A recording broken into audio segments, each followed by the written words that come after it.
And with scattered toys, for example, there are lots of kids who have toys that they're playing with right now.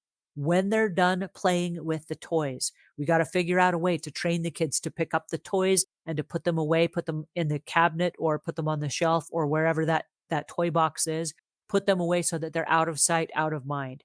Because again, at a last minute, if somebody were to come through and these are toys or maybe they're outgrown toys, if you have outgrown toys that the kids no longer play with, this is an excellent time during this window. Maybe you have a year, maybe you have 2 weeks, I don't know. But this might be a great time to sit down and go through some of the stuff that once served your family, that was once useful, but is no longer.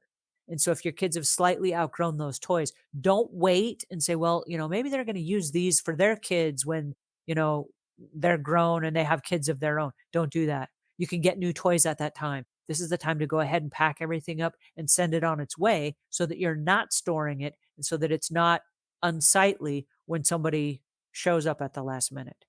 What are your thoughts on toys? Yeah, so couple of pro tips here.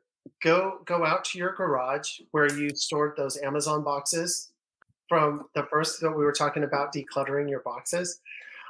Get a couple of small boxes. Obviously, you're living in the home, you have kids, you have to live life while you're selling your home. Whatever toys can fit in that box is the box you should keep in there for the kids. Take everything else out to the garage as far as the toys are concerned.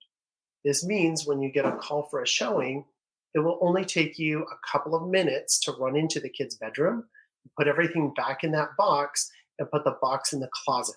And everything will look really, really nice.